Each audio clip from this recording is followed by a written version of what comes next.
Hello students, आप सभी विद्यार्थियों का मैं सुमरमा बालाजी लर्निंग कोचिंग चैनल पर स्वागत करता हूं। स्टूडेंट, आप सभी को पता है कि आप लोगों के बोर्ड एग्जाम बहुत ज़्यादा करीब हैं, तो आप सभी लोग बहुत ज़्यादा चिंतित हैं। तो ये चिंता आप छोड़ दीजिए और आप सभी लोगों के बोर्ड एग्जाम की तैयारी हम करा रहे हैं।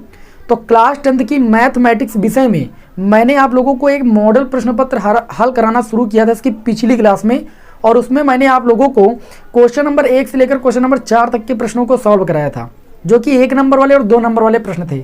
आज हम क्वेश्चन नंबर 5 के आगे के प्रश्नों को सॉल्व कराएंगे और सभी विद्यार्थी देखिए क्लास को अंत तक देखें, क्योंकि जो मैं आप लोगों को ये मॉडल पेपर हल करा रहा हूँ बिल्कुल यहीं से आपके प्रश्न इस बार बोर्ड एग्जाम में पुट होने हैं, बिल्कुल यहीं से प्रश्न आएगा। तो इसलिए आप अच्छे तरीके से क्लास को देखिएगा, एक एक प्रश्न को हम बहुत ही अच्छे तरीके से यहाँ पर सॉल्व कराने वाले हैं आपको, ठीक है ना। तो जो भी विद्यार्थी चैनल पर नए हैं वो सब्सक्राइब जरूर कर लें, जिससे उनको क्लासों का नोटिफिकेशन उनके मोबाइल पर मिलता रहे। तो चलिए आज की क्लास को हम शुरू करते हैं। तो क्वेश्चन नंबर 4 तक के सारे प्रश्नों को सॉल्व करा दिया था और क्वेश्चन नंबर 5 देखते हैं। 5 का पहला पार्ट जो कि 4 नंबर में पूछा गया है। तो प्रश्न आपकी स्क्रीन पर लिख कर आ जाता है, तो आपको कोई टेंशन लेने की जरूरत नहीं, बस आप अपना कॉपी पेन लेकर बैठिए बस। तो देखते हैं क्वेश्चन नंबर 5 का जो का पार्ट है उसमें क्या बोला जा रहा है। क्वेश्चन नंबर 5 के का पार्ट में आपसे भैया बोला जा रहा है कि ऐसी दो संख्याएं ज्ञात कीजिए जिनका योगफल 27 हो और गुणनफल कितना हो 182। तो ऐसी दो संख्याएं ज्ञात करना है जब दो संख्याओं का योग दिया जाता है। तो हम क्या करते हैं, मान लेते हैं कि जैसे मान लिया पहली संख्या हमारी x है। पहली संख्या कितनी है भाई, हमने मान लिया कि x है, तो दूसरी संख्या हो जाएगी वो जितना भी योग दिया है उससे आप घटा के x को लिखोगे, तो योग कितना भाई 27, तो दूसरी संख्या हो जाएगी 27 माइनस x। क्यों, अब देखिए आप इन दोनों संख्याओं का योग करके देखिए, मतलब प्लस करके देखिए, आपका x से x कैंसिल हो जाएगा, 27 आ जाएगा। तो ऐसी दो संख्या मानना है जिनका योगफल 27 हो, तो एक x हो जाएगी, दूसरी 27 माइनस x हो जाएगी। अब इन्होंने कहा यह है कि इनका गुणनफल 182 है, तो हम लिखेंगे भैया प्रश्नानुसार। क्या लिखेंगे, प्रश्नानुसार इनका जो गुणनफल है वो 182 है। तो चलिए x का गुणनफल करते हैं 27 माइनस x यानी दूसरी संख्या से, तो हम दिखाते हैं 182 के बराबर, क्योंकि इनका गुणनफल कितना है 182 है। अब चलिए यहाँ पर देखते हैं x और 27 का गुणा हो जाएगा तो 27x हो जाएगा, x का गुणा हो जाएगा x स्क्वायर हो जाएगा ना, इक्वल टू आपका कितना हो जाएगा 182। अब क्या करेंगे हम, यहाँ पर देखिए इसमें हम माइनस कॉमन ले लेंगे और ये हो जाएगा x स्क्वायर, और जो प्लस का 27x है ये माइनस का 27x हो जाएगा। जब माइनस कॉमन लेंगे तो जो प्लस का वो माइनस का हो जाएगा, जो माइनस का वो प्लस का हो जाएगा। इक्वल टू आपका हो गया 182। इस माइनस चिन्ह को उधर भेज देंगे तो ये हो जाएगा x स्क्वायर माइनस का 27x, और ये माइनस चिन्ह उधर जाएगा तो आपका ये आपका हो जाएगा माइनस का 182। चलिए भाई लाइट सही हो गई है, लाइट गड़बड़ कर रही थी। तो इस माइनस 182 को इधर लाएंगे तो ये जाएगा x स्क्वायर माइनस का 27x, ये इधर आएगा तो भैया प्लस का 182 हो जाएगा और बराबर 0। ये आपकी एक द्विघात समीकरण बन गई। द्विघात समीकरण को हल करना आप सभी लोग जानते हो।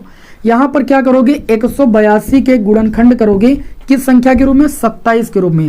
देखिए 2 से काटोगे आप, तो जब 2 से काटोगे 2 9 18 और 2 1 कम 2। फिर आप देखिए ये संख्या 7 से कटेगी ना, तो 3 से कटेगी, 3 से कटेगी नहीं, 4 से कटेगी नहीं, 5 से कटेगी नहीं, 6 से कटेगी नहीं, 7 से कट जाएगी। देखिए 7 1 कम 7 2 बचा, 7 3 21। अब देखिए ये 7 दूनी 14 हुआ, ठीक है, और ये 13 हुआ। 14 में आप 13 जोड़ोगे माइनस का, तो माइनस का 27 हो जाएगा। माइनस माइनस जोड़ोगे तो माइनस मिलेगा, तो यहाँ पर लिख देंगे x स्क्वायर माइनस का 14x माइनस का 13x और प्लस का 182 बराबर 0। इन दोनों में सर्वप्रथम हम x कॉमन लेंगे तो ये x माइनस 14 हो जाएगा। इन दोनों में माइनस का 13 कॉमन मिल जाएगा तो ये x माइनस 14 बचेगा ब्रैकेट में बराबर 0। दो ब्रैकेट सेम है तो एक ब्रैकेट कॉमन ले लेंगे, x माइनस 14, दूसरे ब्रैकेट में x माइनस 13 बच जाएगा और बराबर 0, ठीक है ना। जब हम यहाँ पर पहले ब्रैकेट यानी x माइनस 14 को जब 0 के बराबर दिखाएंगे तो x बराबर हमको मिल जाएगा भाई 14, और जो दूसरा ब्रैकेट है x माइनस 13, तथा जब x माइनस 13 को 0 के बराबर दिखाएंगे तो x बराबर मिल जाएगा 13।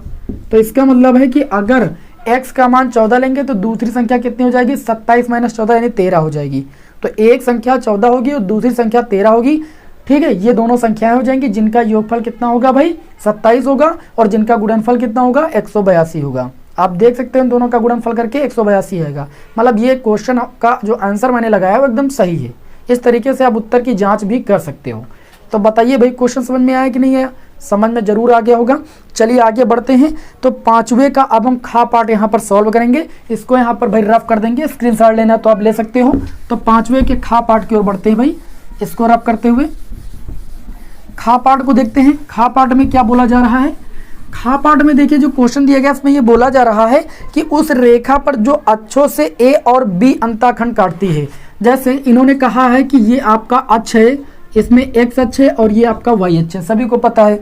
इन्होंने कहा है कि उस रेखा पर जो अक्षों से ए और बी अंतःखंड काटती है। तो एक रेखा है, ये एक्स अक्ष पर ए अंतःखंड काटती है और ये वाई अक्ष पर बी अंतःखंड काटती है। कितना काटती है भाई? बी अंतःखंड काटती है। इन्होंने ये कहा है कि मूल बिंदु से डाले गए लंब की लंबाई पी दी गई है। प्रश्न में दिया गया है कि मूल बिंदु को क्या भैया बोलते हैं? 0,0 है ना। 0,0 से डाले गए लंब की लंबाई दी गई है। डाले गए लंब की जो लंबाई है वो कितनी दी गई है? पी दी गई है। और सूत्र क्या होता है अभी आपको हम बताएंगे। सबसे पहले इस रेखा का समीकरण निकालेंगे। तो अंतःखंड रूप का समीकरण होता है x/a plus y/b equal to 1 होता है। ये अंतःखंड समीकरण होता है जब कोई रेखा x अक्ष पर a अंतःखंड काटती है और y अक्ष पर b अंतःखंड काटती है, तब ये समीकरण होता है x/a plus y/b equal to 1। ठीक है ना। अगर देखें तो इस समीकरण को ऐसे भी लिख सकते हैं 1/ax प्लस 1/by और एक इधर आएगा तो माइनस का 1 बराबर 0। अब ये समीकरण देखो ax plus by plus c के रूप में लिख दी गई है। ax plus by plus c के रूप में लिख दी गई है, जहां a का मान 1/a है, b का मान 1/b है और c का मान माइनस का 1 है। अब यहाँ पर मूल बिंदु से डाले गए लंब की लंबाई p है और सूत्र ये होता है, मूल बिंदु से डाले गए लंब की लंबाई का सूत्र होता है c/√a²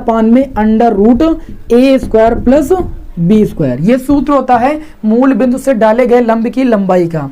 तो यहाँ पर देखिए लंब की लंबाई तो p दी थी। अगर c की बात तुलना करें, अगर तुलना करें ax plus bx plus c equal to 0 से तुलना करें तो c का मान भैया माइनस का 1 मिल रहा है, तो हम माइनस का 1 लिख देंगे और अपान में अंडर रूट।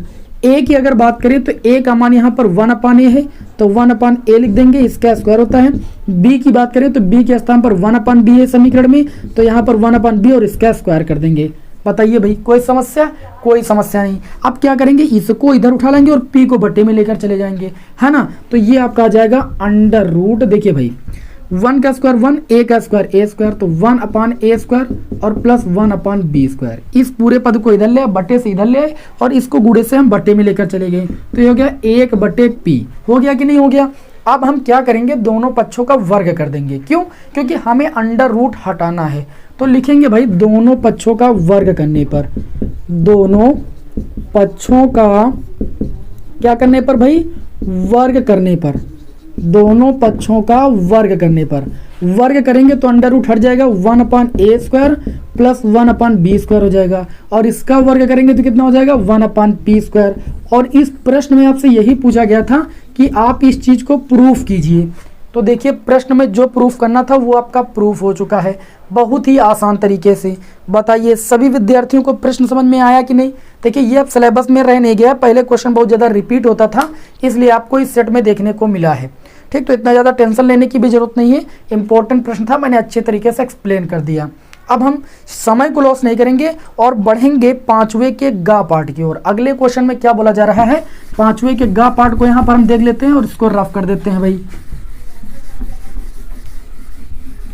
चलिए पांचवे के गा पार्ट को देख लेते हैं। पांचवे का गा पार्ट दिया गया है कि एक लंबवृत्तीय शंकु के आधार की परिधि। अगर लंबवृत्तीय शंकु की बात करें तो भैया ऐसी आकृति होती है एक लंबवृत्तीय शंकु की, ठीक। और ये लंबवृत्तीय शंकु की ऊंचाई होती है जिसको h से लिखते हैं। ये लंबवृत्तीय शंकु की त्रिज्या होती है जिसको r से लिखते हैं। तो इन्होंने कहा कि जो लंबवृत्तीय शंकु है इसके आधार की परिधि, जो लंबवृत्तीय शंकु का आधार होता है वो एक वृत्त के आकार का होता है और वृत्त की त्रिज्या अगर r है तो अगर हम बात करें तो प्रश्न में क्या दिया गया है, प्रश्न में दिया गया है कि जो शंकु है इसके वृत्त की परिधि, तो यहाँ पर ये जो शंकु की परिधि हो जाएगी वो 2πr हो जाएगी क्योंकि जो आधार है इसका क्या है, वृत्त के रूप में है। तो परिधि का सूत्र होता है 2πr। वो यहाँ पर कितना दिया गया भैया, 24π दिया गया है, तो मैंने लिख दिया 24π। ये पाई से पाई को हमने कैंसिल कर दिया तो r बराबर आ जाएगा 24 और ये 2 भैया गुणे में इधर जाएगा बटे में, 2 से 24 को काटेंगे तो ये 12 सेंटीमीटर मिल जाएगा। 12 सेंटीमीटर क्या है, 12 सेंटीमीटर इसकी त्रिज्या आ गई है। और ऊंचाई प्रश्न में दी गई है कि जो शंकु की ऊंचाई है वो 5 सेंटीमीटर है। तो ये पूछा जा रहा है कि शंकु का आयतन क्या होगा। तब शंकु का आयतन का सूत्र आप सभी लोग जानते हो, शंकु का आयतन बराबर, शंकु का आयतन, आयतन का मतलब वॉल्यूम v, वो होता है 1/3 पाई r स्क्वायर h। सूत्र यही तो होता है। तो ये आपका हो जाएगा v = 1/3, पाई का मान रख देंगे 22/7 और त्रिज्या r की बात करें तो r का मान 12 दिया गया है। तो 12 का स्क्वायर है, मतलब 2 बार गुणा करके लिखना है। स्क्वायर का मतलब 2 बार गुणा करके लिखना है। और गुणे में h है। ऊंचाई कितनी दी गई है, 5, तो हम यहाँ पर लिख देंगे भाई 5। v बराबर देखिए 3 से 12 को काटेंगे, 3 1 कम 3, 3 चौक 12, आगे कुछ नहीं कटने वाला है। ऊपर बचेगा 22 गुणे में 12 चौक 48 और 48 का गुणा आपको 5 से करना है, जितना भी आएगा, और उसको 7 से भाग करना है और इस प्रकार आपको वॉल्यूम मिल जाएगा। संख्याओं का गुणा कर लेना और बटे 7 कर देना, यही क्या हो जाएगा, शंकु का आयतन हो जाएगा।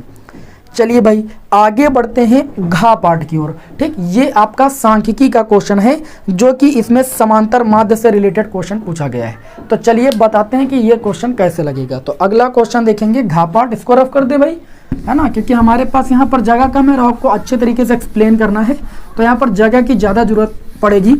अगला क्वेश्चन देखते हैं 5वें का घा पाठ। इसमें बोला गया है कि निम्नलिखित बंटन एक मोहल्ले के बच्चों के दैनिक जेब भत्ता को दर्शाता है और बताया गया कि माध्य जेब भत्ता जो है 18 रुपये है। ठीक, तो लुप्त बारंबारता f का मान निकालिए। ऐसा क्वेश्चन देखिए बोर्ड एग्जाम में हर बार रिपीट होता है, इसको ध्यान से देखिएगा। तो यहाँ पर देखिए दैनिक जेब भत्ता दिया गया है, तो एक कॉलम बनाएंगे दैनिक जेब भत्ता का, लिखेंगे दैनिक जेब भत्ता, एक कॉलम इसका बन जाएगा।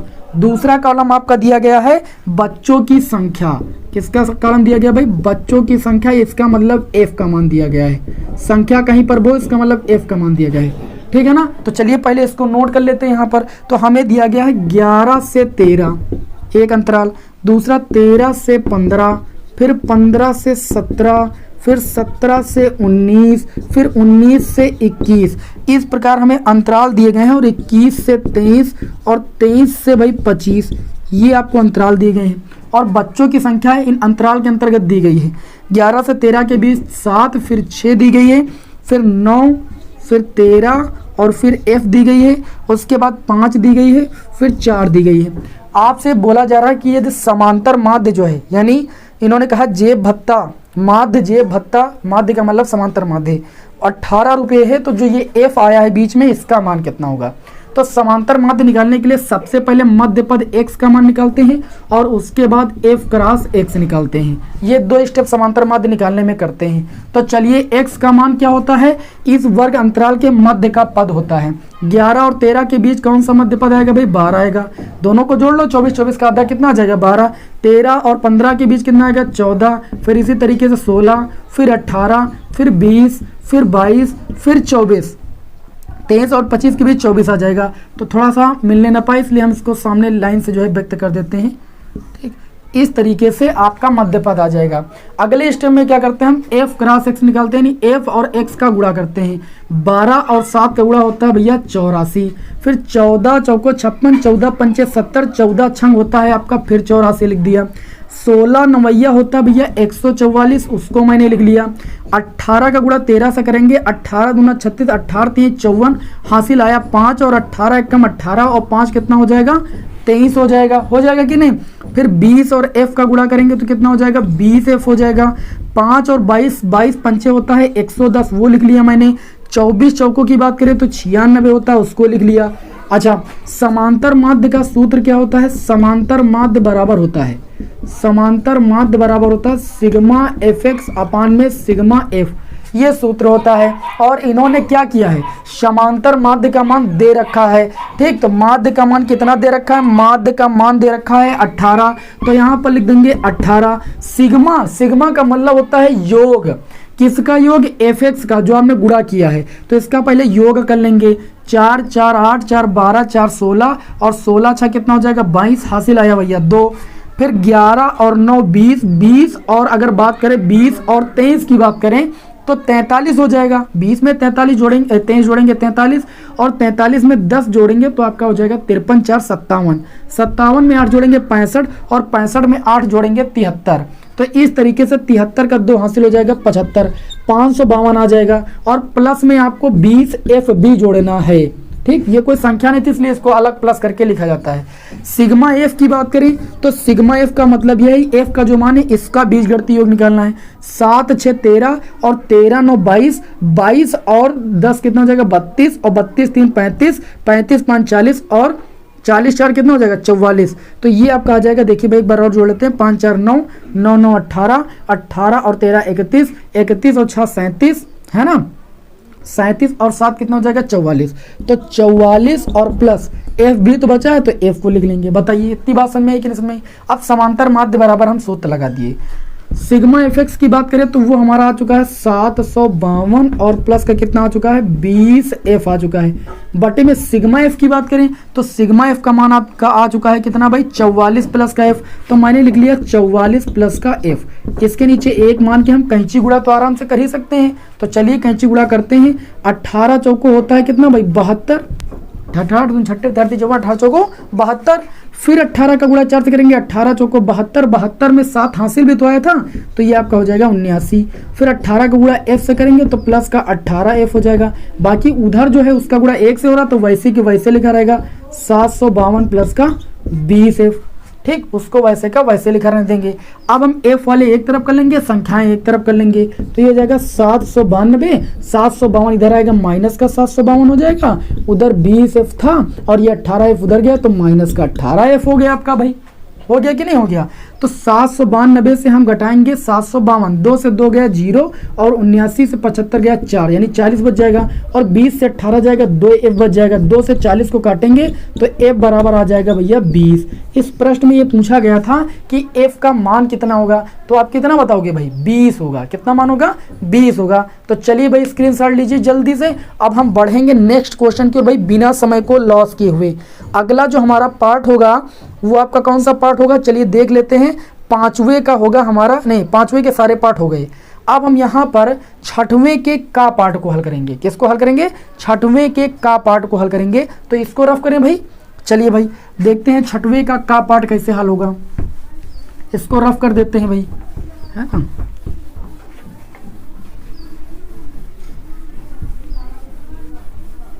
अगला क्वेश्चन देखिए, ये सारे 4 नंबर वाले क्वेश्चन हैं।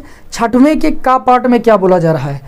6वें के का पार्ट में बोला जा रहा है कि 2 क्रमागत धनात्मक सम संख्याओं के वर्गों का योगफल दिया गया है 244। तो सबसे पहले बात की गई 2 क्रमागत धनात्मक सम संख्याएं माननी पड़ेंगी। माना 6वें का पार्ट भैया, माना कि जो पहली संख्या है वो आपकी x है। ठीक, तो x में जब हम क्या करेंगे, सम संख्या में जब दूसरी सम संख्या प्राप्त करने के लिए हमें एक सम संख्या जोड़नी पड़ती है, यानी 2 जोड़ना पड़ता है। 2 के अंतराल पर सम संख्या होती है। तो पहली अगर सम संख्या मानेंगे x, तो दूसरी सम संख्या कितनी हो जाएगी भाई? दूसरी सम संख्या x + 2 हो जाएगी।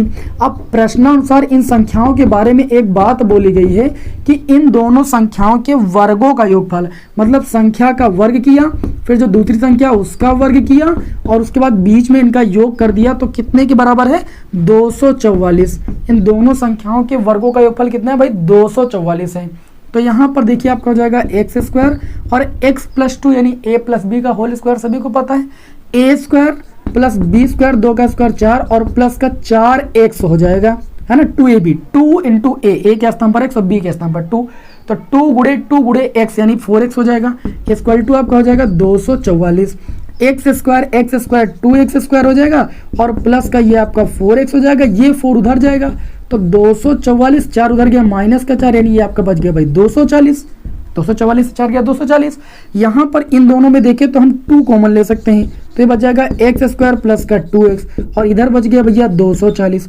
2 से 240 को काटेंगे 120 आ जाएगा। अब ये बन जाएगी 2 घात समीकरण, x² प्लस का 2x, 120 इधर आएगा माइनस का 120 बराबर 0। द्विघात समीकरण को सभी लोग हल करना जानते हो। 120 के फैक्टर करो कि आपका 2 आ जाए। ठीक, तो आप क्या करोगे, एक्स स्क्वायर लिखोगे प्लस 12x माइनस का 10x माइनस का 120 बराबर 0, क्योंकि 12 दहम्मा कितना होता है 120 होता है। 12 से 10 को घटाएंगे प्लस का 2 मिल जाएगा। अब इन दोनों में हम क्या करेंगे, x कॉमन ले लेंगे तो ये x प्लस 12 हो जाएगा। इन दोनों में माइनस 10 कॉमन ले लेंगे तो हमें मिल जाएगा x प्लस का भैया 12 बराबर 0 हो जाएगा। आगे बढ़ें तो इन दोनों ब्रैकेट में हमें मिल जाएगा x प्लस 12 कॉमन और बच जाएगा x माइनस 10। कितना बच जाएगा, x माइनस 10 बराबर 0। तो जब x प्लस 12 बराबर 0 दिखाएंगे हम तो x बराबर हो जाएगा माइनस का 12। कितना हो जाएगा, x बराबर माइनस का 12। और जब हम x माइनस 10 को 0 के बराबर दिखाएंगे तो x बराबर हो जाएगा आपका प्लस का 10। तो x बराबर प्लस का हम 10 लेंगे तो दूसरी संख्या कितनी हो जाएगी, दूसरी संख्या आपकी हो जाएगी x प्लस 2 यानी 10 प्लस 2 यानी दूसरी हो जाएगी 12 और पहली हो जाएगी 10। ठीक है ना। तभी इन दोनों के जब वर्गों का हम योगफल करेंगे तो 244 मिलेगा। देखिए कैसे, इसका वर्ग करोगे 144, इसका वर्ग करोगे 100, 144 में 100 जोड़ोगे 244। आंसर हमारा 100% सही है। इस तरीके से आप उत्तर की जांच भी कर सकते हैं। बताइए कैसा लगा, अच्छा लगा ना? तो भाई वीडियो को लाइक सभी लोग कर दीजिए। आप लोगों के बोर्ड एग्जाम की हम बेस्ट तैयारी करा रहे हैं। ठीक, आप सभी लोगों को बहुत ही अच्छा नंबर मिलेंगे। बस आप सभी लोग क्लासों को अंत तक लेकिन करते रहिए। चलिए देखेंगे आज की क्लास का अगला क्वेश्चन, है ना। समय को लॉस नहीं करना है क्योंकि समय बहुत मूल्यवान है। तो अगला क्वेश्चन देखिए दिया गया, दी गई आकृति में आकृति कुछ ऐसी बनी हुई है। सभी लोग जानते हैं ये एनसीईआरटी का क्वेश्चन है आपकी किताब का और बहुत ही जबरदस्त क्वेश्चन है। ये ऐसी कुछ आकृति दी गई है और बताया गया कि ये क्या है आपका, ये एक आपका चतुर्थांश है, वृत्त का एक चतुर्थांश है। ठीक है ना। और इन्होंने कहा कि जो ये छायांकित भाग है, इस छायांकित भाग का इस आकृति में आप क्षेत्रफल निकालिए। इसका इन्होंने नाम दिया है ए सी और यहाँ पर दिया गया बी और इसकी त्रिज्या दी गई है 3.5 सेंटीमीटर। अच्छा 3.5 को आप 7/2 भी तो लिख सकते हो। और जो ये दूरी है यहाँ से लेकर के ये बिंदु हमारा ओ डी है, ओ डी, ये दूरी कहा इन्होंने कि 2 सेंटीमीटर है। तो त्रिज्या बराबर होती है, ये त्रिज्या तो ये भी 3.5 होगी, तो ऊपर वाली दूरी आपकी बच जाएगी कितनी भाई, 1.5 सेंटीमीटर। तभी तो ये टोटल 3.5 होगी। तो ऊपर वाले से वैसे हमको कोई मतलब नहीं है भी, लेकिन अब देखिए हमको करना क्या है। इस अभीष्ट अगर छायांकित भाग का क्षेत्रफल निकालना है तो हम एक लाइन में इस क्वेश्चन को बता देंगे।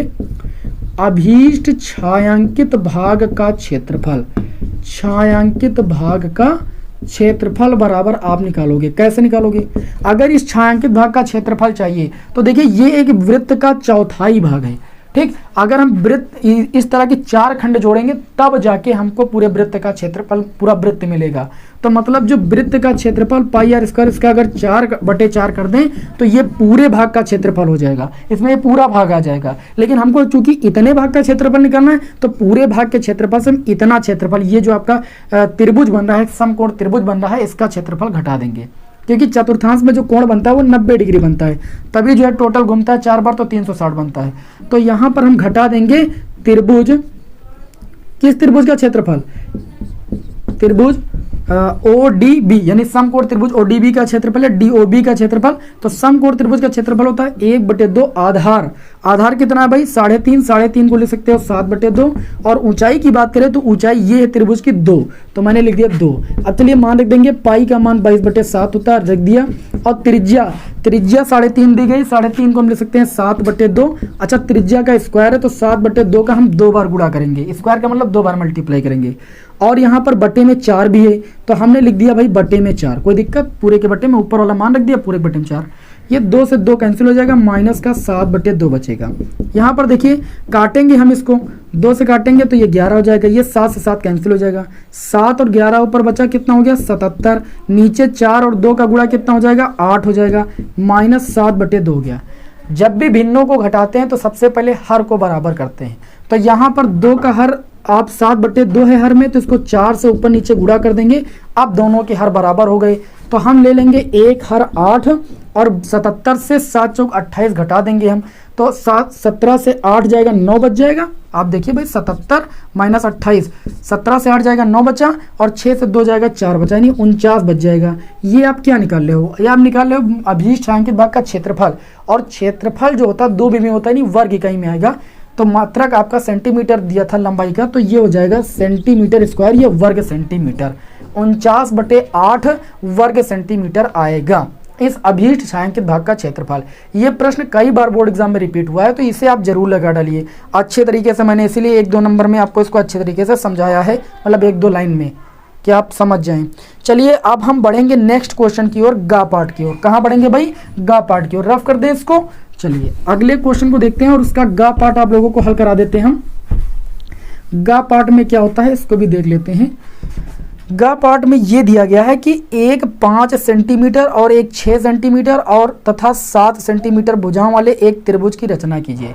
एक भुजा दी गई है 5, दूसरी 6, तीसरी 7। तो एक भुजा आप पहले 6 सेंटीमीटर के नीचे खींच लीजिए, आप चाहे तो 5 सेंटीमीटर की भी खींच सकते हैं। तो मैंने एक त्रिभुज की रचना करने के लिए पहले एक भुजा 6 सेंटीमीटर खींच ली। अब इन्होंने कहा एक भुजा 5 होनी चाहिए, तो पटरी में 5 सेंटीमीटर की दूरी मापेंगे और यहाँ पर प्रकाल की नोक रखकर ऐसे चाप लगा देंगे। फिर एक भुजा 7 होनी चाहिए, तो प्रकाल में हम क्या करेंगे, 7 सेंटीमीटर की दूरी भर करके प्रकाल की नोक यहाँ रखेंगे और ऐसे चाप लगा देंगे। ये दोनों चाप एक दूसरे को जहाँ पर काटेंगी, इसको हम ए से मिला देंगे और इसको हम बी से मिला देंगे। इस प्रकार ये भुजा 7 सेंटीमीटर हो जाएगी और ये भुजा आपकी 5 सेंटीमीटर हो जाएगी। इस प्रकार मेरा एक त्रिभुज तैयार हो गया, जिसकी एक भुजा 5, दूसरी 6 और तीसरी 7 सेंटीमीटर हो गई। आगे इन्होंने कहा कि त्रिभुज की रचना कीजिए, फिर इसके एक अन्य त्रिभुज की रचना कीजिए जिसकी भुजाएं त्रिभुज की संगत भुजाओं की 7/5 हों। तो संगत भुजाओं की 7/5 हो, तो जब भी अंश बड़ा होता है तो इसका मतलब जो भी समरूप त्रिभुज का हम निर्माण करेंगे, इसके जैसे एक त्रिभुज का निर्माण करेंगे, वो इसके बाहर बनेगा। तो समरूप त्रिभुज के निर्माण करने के लिए हम नीचे से न्यून कोण बनाते हुए एक रेखा खींचते हैं। उसके बाद यहाँ पर सबसे बड़ी संख्या 7 है, तो बराबर हम 7 चाप लगाते हैं। ठीक इस तरीके से 2, 2, 4, 2, 6, 1, 7, ऐसे हम 7 चाप लगाते हैं। इनको नाम दे देते हैं A1, A2, A3, A4, A5, A6 और A7, ये ऐसे नाम दे देते हैं हम। फिर हम क्या करते हैं, हमें देखिए 5 अनुपात चाहिए, तो 1, 2, 3, 4, 5, तो हम 5 को इससे ऐसे मिला देते हैं। उसके बाद क्या करते हैं, इस रेखा को आगे ऐसे डॉट डॉट करके हम बढ़ा देते हैं। बढ़ा लोगे, उसके बाद यहाँ पर सेट स्क्वायर लगाएंगे। क्या लगाएंगे? सेट स्क्वायर, और नीचे पट्टी लगाएंगे, इसको ऐसे आगे बढ़ाएंगे। उसके बाद इसके समांतर बिल्कुल ऐसे एक रेखा खींच लेंगे। खींच लोगे कि नहीं खींच लोगे? अब क्या करना, यहाँ पर तुमको सेट स्क्वायर रखना है और पटरी नीचे लगाकर इसको ऐसे लाना और इस बिंदु तक लाना है। तो यहाँ पर आपका ये ऐसे आ जाएगी रेखा, ठीक, और इसको उधर आगे बढ़ा लेंगे। ये जहाँ पर काटेंगे इस तरीके से आप देखोगे कि ये आपका एक त्रिभुज बनेगा। ठीक है, थोड़ा त्रिभुज मेरा उल्टा सीधा बन गया, मुड़ गई ये रेखा, तो इसको मोड़ना नहीं भाई, ऐसे ही ऐसे, ठीक है ना। तो ये आपका एक त्रिभुज बन जाएगा। ये यहाँ से लेकर के यहाँ तक ये आपका एक समरूप त्रिभुज बन जाएगा, जो कि इस ABC का जो होगा क्या होगा, समरूप त्रिभुज होगा। इसी के जैसे मैंने एक त्रिभुज का निर्माण कर दिया, इसको डॉट डॉट से प्रदर्शित कर देते हैं ये। ठीक, ये जो बड़ा वाला त्रिभुज आपको दिखाई पड़ा है, ये मैंने समरूप त्रिभुज की रचना की, इस त्रिभुज के समरूप। ठीक है ना, तो इसको A, इसको B' और इसको C' नाम दे सकते हैं। समझ गए कि नहीं समझ गए? तो ऐसे आप लोगों को एक समरूप त्रिभुज की रचना करनी है। ठीक, थोड़ा सा फिगर गड़बड़ हो गया तो उसको सही कर लीजिएगा। हमारे पास पटरी प्रकार तो यहाँ पर है नहीं भाई। चलिए, उम्मीद करता हूँ कि आप सभी को अच्छे तरीके से समझ में आया होगा। इसका एक क्वेश्चन और बचता है, तो इसको भी यहाँ पर सॉल्व करा देते हैं। इसको रफ करें भाई। चलिए, एक लास्ट क्वेश्चन मैं आपको लोगों को सॉल्व करा दूं, ठीक है। और ये इस क्वेश्चन नंबर 6 का जो होगा लास्ट क्वेश्चन होगा कि निम्नलिखित बारंबारता बंटन सारणी से मध्यिका ज्ञात कीजिए। मध्यिका कैसे ज्ञात करते हैं भाई? मध्यिका ज्ञात करते हैं बहुत ही आसान तरीके से। सबसे पहले एक कॉलम यहाँ पर दिया गया वर्ग अंतराल का, तो यहाँ पर लिखेंगे वर्ग अंतराल, और दूसरा कॉलम जो दिया गया है वो बारंबारता का दिया गया है, तो हम बारंबारता का कॉलम बनाएंगे। ठीक, और इसको हम देंगे F नाम। फिर अगला कॉलम बनाएंगे हम संचयी बारंबारता, जिसको हम CF से प्रदर्शित करते हैं। मध्यिका में हम संचयी बारंबारता वाला कॉलम बनाते हैं। तो यहाँ पर वर्ग अंतराल दिया गया भैया 0 से 10, और दिया गया है 10 से 20, फिर दिया गया है 20 से 30, फिर दिया गया है 30 से 40, और फिर दिया गया है 40 से 50। ये वर्ग अंतराल दिया गया है। और बारंबारता दी गई है 6, 9, 12, 8 और कितनी दी गई भाई? 15। ये आपको बारंबारता दी गई है। अब संचयी बारंबारता निकालने के लिए हम क्या करते हैं, ऐसे जोड़ते हैं। 6, 9, 6, 15, 15 और 12 27, 27 और 8 35, और 35 और 15 ये हो जाता है 50। n बराबर आपको कितना मिला भाई 50। 50 क्या है, एक सम संख्या है। तो जब ये सम संख्या है तो क्या करते हैं, n/2 वह पद निकालते हैं। तो n का मान 50 है, 50 का आधा करेंगे तो हमें मिलेगा 25वां पद। क्या मिलेगा, 25वां पद। हम चेक करेंगे कि जो 25वां पद आया है वो किस संचयी बारंबारता के अंतर्गत पड़ रहा है। तो संचयी बारंबारता 27 के अंतर्गत पड़ेगा, क्योंकि 15 तो छोटा पड़ जाएगा 25 से, तो 27 ये 27 के अंतर्गत ये 25वां पद पड़ जाएगा। तो अब हम यहाँ से क्या निर्धारित करते हैं कि जो अगर ये आपका इसके अंतर्गत पड़ रहा है तो इसके ऊपर वाला जो मान होगा वो CF का मान हो जाएगा, और इसके सामने बारंबारता वाले कॉलम में ये F का मान हो जाएगा, और इसके सामने जो ये कॉलम है आपका वर्ग अंतराल वाला, इसमें पहला पद हो जाएगा L1 का मान, और इसके बीच का जो अंतर होता है उसको हम H बोलते हैं, और मध्यिका का सूत्र लगा देते हैं। मध्यिका बराबर क्या होता है, मध्यिका m बराबर सूत्र होता है L1 प्लस का ब्रैकेट के अंदर क्या होता है n/2 माइनस का CF अपान में F और गुणे में H। ये भैया मध्यिका का सूत्र होता है। इस सूत्र को अप्लाई कर देंगे तो L1 मैंने कहा वर्ग अंतराल का पहला पद होता है यानी 20 रख देंगे, प्लस n/2 का मान आया है 25 रख देंगे, माइनस CF जो होता है इसके ऊपर वाला मान ये 15 है, 15 लिख दिया, अपान में F की बात करें तो इसके सामने जो F बारंबारता है वो 12 है, और H की बात करें तो वर्ग अंतराल में जो आपका अंतर है 20 और 30 के बीच वो 10 है, वो H हो जाता है।